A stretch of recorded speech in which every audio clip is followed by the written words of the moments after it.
Naquele tempo, apresentaram a Jesus um homem mudo que estava possuído pelo demônio.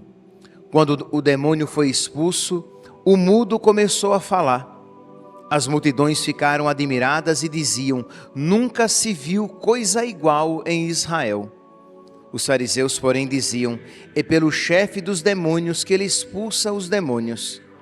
Jesus percorria todas as cidades e povoados, ensinando em suas sinagogas, pregando o evangelho do reino e curando todo tipo de doença e enfermidade.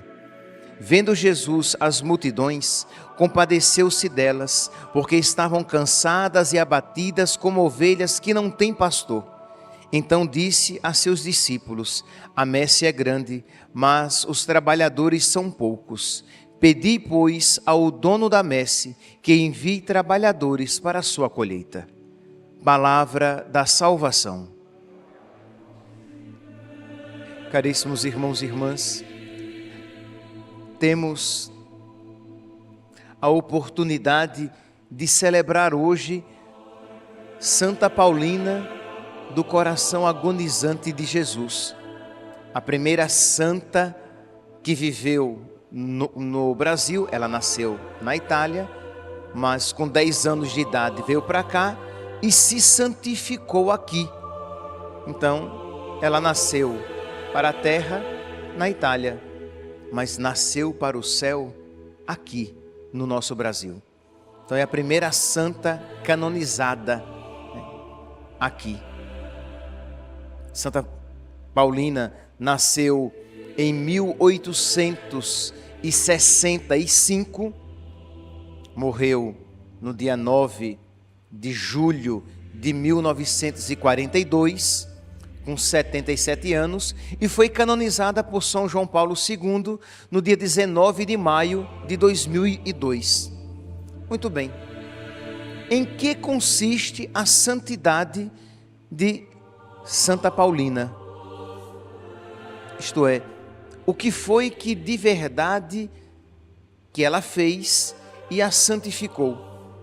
Nós poderíamos dizer que foi a sua dedicação aos pobres, que foi o seu serviço aos necessitados, mas nós veremos, meus santos, que o que de verdade a santificou foi uma outra realidade. Vamos lá. Santa Paulina, ela cresceu já mocinha, ela cuidava dos pobres, ela evangelizava, ela assistia os doentes nas suas necessidades, e outras moças começaram a ver a sua atitude e seguir o seu exemplo. Ela então funda uma ordem que vai ter como carisma o cuidado com os pobres, o cuidado físico e espiritual. Ela funda uma ordem, vai para São Paulo e lá ela sofre uma calúnia. E é interessante, meus irmãos, os planos de Deus, né? Aquela calúnia não querida por Deus, mas por Ele permitida, foi a ocasião para que os planos de Deus começassem a ser escritos na vida daquela mocinha. Isto é, existem acontecimentos não queridos por Deus, mas por Ele permitidos, que são maus, mas que quando estamos na graça de Deus, quando estamos na amizade com nosso Senhor, aqueles acontecimentos podem ser fontes de muitas graças. Então isso, meus irmãos, deve ser motivo de grande alegria, porque às vezes nós nos fixamos nos acontecimentos tristes e nos esquecemos que Deus é bom e poderoso o suficiente para fazer algo maravilhoso daquele acontecimento tão triste. Pois bem, ela foi caluniada, uma calúnia séria. Ela começou a ser tida como uma mulher de vida escandalosa, e o bispo a puniu de tal maneira que ela teve que deixar o governo da ordem por ela fundada. Não existe isso. Ou você acaba com a ordem, mas você não pode tirar o fundador do governo da ordem. Mas muito bem, ela foi retirada do governo da ordem que ela mesma havia fundado, e a ela foi dado o voto, a obediência de que ela deveria ficar em silêncio para nem sequer deixar ser conhecido que ela era a madre fundadora. De modo que ela estava na ordem, não mais a governava, ela estava na ordem, e as noviças que entravam, quando perguntavam, mas quem é o fundador, quem é a fundadora dessa nossa ordem? Ninguém dizia nada, porque não podia dizer, e ela não podia se identificar. E ela passou 5 anos, que já seria terrível, não, 10 anos, 20 anos, ela ficou até o fim da sua vida sofrendo as consequências dessa calúnia, que só no final da sua vida foi resolvido, e aí as pessoas viram de que ela tinha sofrido uma injustiça, mas isso no final da sua vida, toda uma vida de sofrimento. Ela adoeceu, chegou a ter um braço amputado, fazendo na ordem os trabalhos mais humildes, com um braço apenas. E vocês podem imaginar, meus santos, porque é só cada um olhar para o próprio coração e ver os possíveis questionamentos que poderiam ter passado pelo coração dela. Isto é, Senhor, é assim que o Senhor paga todo o meu devotamento? Parece que Deus não ouve as minhas preces, porque era humilhação em cima de humilhação e sofrimento em cima de sofrimento. E não era um sofrimento pontual, eram sofrimentos que tinham uma sequência, que se repetiam e que se repetiram durante toda a sua vida. E ela se manteve em silêncio, no serviço, na casa onde ela estava, e aos pobres, com doçura, sabendo, meus santos, que o seu sofrimento, unido ao sofrimento de Cristo, tinha um valor santificador para ela e redentor para a humanidade. Meus irmãos, nós precisamos recordar isso. Isto é, o nosso sofrimento, quando abraçado com amor, ele tem um valor redentor. Só que nós muitas vezes nos esquecemos disso. Achamos que existe a possibilidade de passar pela vida cristã sem sofrer. Deixa eu reformular a frase. A frase foi muito mal feita. Não é que existe a possibilidade de passar pela vida cristã sem sofrer. Não existe a possibilidade de passar pela vida sem sofrer. Você é satanista, vai sofrer. Você é cristão, vai sofrer. Você é muçulmano, vai sofrer. Você é católico, vai sofrer. Você é ateu, vai sofrer. Você é crente, você crê, vai sofrer. A pergunta é, se você vai sofrer com Cristo e o seu sofrimento terá um valor infinito, porque é unido ao de Cristo, ou se você vai sofrer de uma maneira inócua, sem efeito, sem fruto, ou até pior, como um egoísta, como um blasfemo, reclamando, cheio de azedume, lançando impropérios ao céu. Deus não existe, Deus não me ama, e se existe, Deus é mau, porque permite esse sofrimento na minha vida, porque tem sofrimento para todo mundo. Só que nós iremos escolher se vamos sofrer unidos a nosso Senhor, na graça, no estado de graça. Iremos sofrer rezando, se iremos sofrer recebendo, nós católicos, recebendo os sacramentos, e aí unidos a nosso Senhor, pela oração, pela escuta da palavra, pela recepção dos sacramentos, o nosso sofrimento terá um valor imenso. Como disse São Paulo na carta aos Colossenses, no capítulo 1, versículo 24, eu completo o que falta na minha carne da paixão de Cristo. Então, quando nós sofremos unidos a nosso Senhor, nós completamos em nós o que falta da paixão. É a nossa parcela, é o nosso ato de união à cabeça da igreja, e nós que somos o corpo. Se a cabeça se oferece, o corpo também precisa se oferecer. Então, meus irmãos, nós precisamos aprender a sofrer como cristão para que o nosso sofrimento tenha um valor redentor. Senão, nós iremos sofrer do mesmo jeito não. Nós iremos sofrer, mas iremos sofrer sem fruto ou de uma maneira que vai ainda nos tornar cada vez piores, porque cada vez mais azedos, revoltados, endurecidos, contrariados, porque insatisfeitos com aquilo que a vida nos ofereceu, e sofrimento neste mundo haverá para todos. Parafraseando nosso Senhor, quando disse, pobres sempre tereis, eu digo, sofrimento sempre tereis.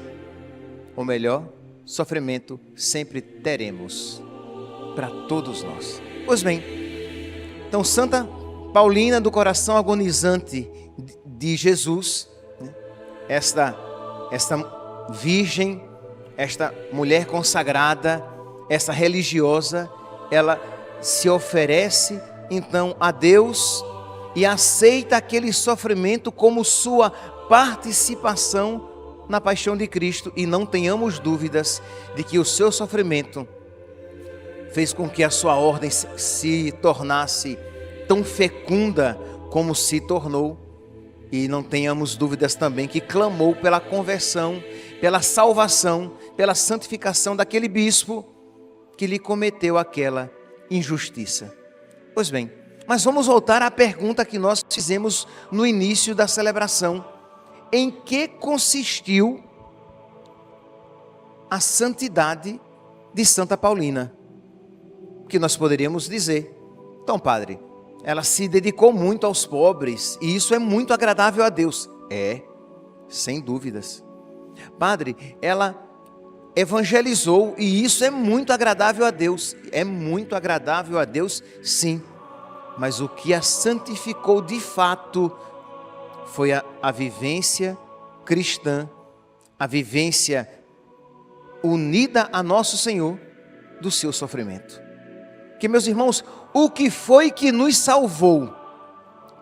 Isto é, quando nós olhamos para a vida de Jesus, por que foi que Ele nos salvou? Ele nos salvou porque Ele pregou, porque Ele fez milagres, porque Ele curou o mudo, porque Ele curou o cego. Tudo isso que Jesus Cristo fez foi maravilhoso. Mas Ele nos salvou porque Ele derramou o seu sangue, porque Ele sofreu para a nossa salvação. O sangue de Jesus nos purifica de todos os pecados. Vai dizer São João na sua primeira carta, no capítulo 1 João, capítulo 1, versículo 7. O sangue de Jesus nos purifica de todos os nossos pecados. Isto é, foi por causa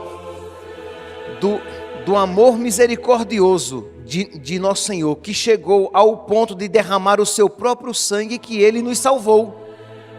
Não foi primeiramente, nem principalmente, pelos milagres que Ele realizou, pelo evangelho que Ele pregou, pelas curas que Ele operou, mas por aquilo que Ele sofreu. E é claro, a ressurreição, testificando que aquele que sofreu é Deus, é verdadeiro. Quando Nossa Senhora, vocês lembram, e isso aqui assim, nós iremos encontrar na vida de todos os santos. Foi a sua união com Deus, foi a aceitação da vontade de Deus, foi o acolher, foi o amor generoso, a cruz de nosso Senhor. Eu queria usar o termo, foi o abraçar, mas era uma outra palavra, mas foi aquilo que os santos fizeram, abraçando a cruz de nosso Senhor e se unindo a ela, a cruz, que os santificou e que os tornou instrumento de santificação e de salvação para outras pessoas. Então, já está claro, né? Como é que nós iremos nos salvar e como é que nós iremos nos tornar instrumento de salvação para os nossos filhos, para os nossos pais, por aquelas pessoas por quem nós rezamos, quando nós nos oferecemos por elas. Isto é, e aqui quando eu digo, quando nós nos oferecemos, eu não estou, é possível, mas eu não estou aconselhando ninguém a se oferecer ao sofrimento pela salvação dos outros. Mas quando algo da cruz se apresenta na sua vida e você vive com humildade, paciência, resignação, amor, aquilo que já lhe veio, e você diz: Senhor, eu ofereço pela minha salvação, pela salvação do meu pai, da minha mãe, dos meus filhos, dos meus irmãos, pela conversão dos pecadores. Entenda, se é um ato de amor, você pode oferecer pelo mundo inteiro e ele não vai diminuir. Porque como a chama de uma vela, com a chama de uma vela, eu posso acender mais uma vela, ou eu posso acender 1000 velas. E aquela vela não perde em nada o seu fulgor. Então, se é um ato de amor que você quer oferecer pela conversão dos pecadores, você oferece aquele pequenino sofrimento, mas que você o aceita com grande amor, ou aquele grande sofrimento que você o aceita com amor, em união ao sofrimento de nosso Senhor. Lembra então, quando Nossa Senhora em Fátima apareceu aos 3 pastorinhos, ela perguntou àquelas 3 crianças: quereis oferecer-vos em sacrifício, né, em reparação pelos pecados cometidos e pela conversão dos pecadores?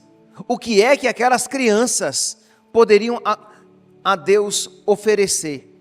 Pequenas penitências, pequenas entre aspas, aqui, quando nós olhamos a vida deles, foram penitências bem dignas de pessoas adultas, de grandes santos. Pois bem, mas Nossa Senhora perguntou se eles estavam dispostos a aceitar os sofrimentos para que fossem reparação pelos pecados cometidos e para a conversão dos pecadores. Então, meus irmãos, nós muitas vezes nós sofremos sem fruto, porque nós nos esquecemos da preciosidade, e aqui eu não quero romantizar o sofrimento, mas da preciosidade que é o sofrimento. É doloroso, ele é um grande incômodo. Normalmente, quando a pessoa está muito evoluída na santidade, isso não se aplica. Mas normalmente ninguém quer sofrer. Mas nós precisamos saber, porque quando ele bater a porta da nossa vida, e vai bater com a perda de um emprego, vai bater com uma humilhação, o sofrimento que vai bater na porta da sua vida, com uma doença, com a calúnia, com a perseguição. Quando acontecer, peça a Deus a graça de sofrer como os santos. Peça a Deus a graça de sofrer como alguém que sabe do grande valor, da preciosidade que é o sofrimento unido a nosso Senhor, que o diabo quer se utilizar para nos afastar de Deus. Mas se nós vivermos unidos a Deus, é um trampolim de santificação, é um trampolim de união a nosso Senhor, e é uma arma com a qual se pode arrebatar tantas almas, muitas vezes, às portas do inferno. Então vamos lá, vamos procurar aqueles sofrimentos que estão acontecendo na sua própria vida. E eu tenho certeza que todos temos. Talvez você não tenha um grande sofrimento, mas todos temos algum sofrimento. E vamos viver este sofrimento em união a nosso Senhor. Viver tal sofrimento na oração, na recepção dos sacramentos, dizendo: Senhor, se o Senhor permitiu este sofrimento, eu o quero. Se o Senhor permitiu este cálice, eu quero bebê-lo até a última gota. Mas eu te peço, Senhor, pela salvação dos meus filhos. Eu te peço, Senhor, pela salvação dos meus pais. Eu te peço, Senhor, pela salvação dos pecadores do mundo inteiro. Eu te peço, Senhor, pela salvação de tantos sacerdotes que estão afastados e que se desviaram e que se tornaram pedra de tropeço para tanta gente. Eu te ofereço, Jesus, os frutos deste meu sofrimento, que eu me comprometo a vivê-lo com paciência, com amor, com piedade, com muita humildade, sem reclamar. Eu te ofereço, Senhor, os frutos desse sofrimento por todas essas intenções. Aí você diz: mas Padre, mas são frutos muito pequenos. São frutos muito pequenos se você sofrer sozinho. São frutos de um valor infinito se você os mergulhar no sangue de Cristo.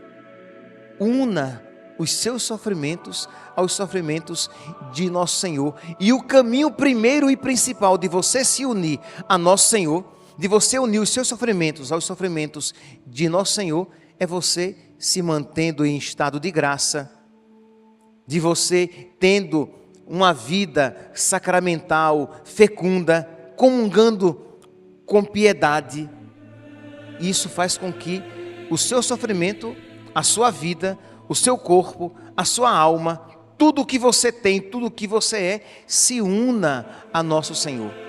E o valor infinito do sangue de Cristo vai de alguma maneira tocar os seus, aquilo que você tem vivido, e tornará de alguma maneira semelhante, fará com que os seus sofrimentos tenham um valor semelhante ao valor infinito do sofrimento de nosso Senhor. Foi isso, meus santos, o que santificou Santa Paulina do coração agonizante de Jesus, e será isso também o que nos santificará. Será isso, e termino, o que nos santificará, ou o que será a causa da nossa perdição. O sofrimento, quando vem, ele nunca vem à toa, ele nunca passa despercebido na nossa vida.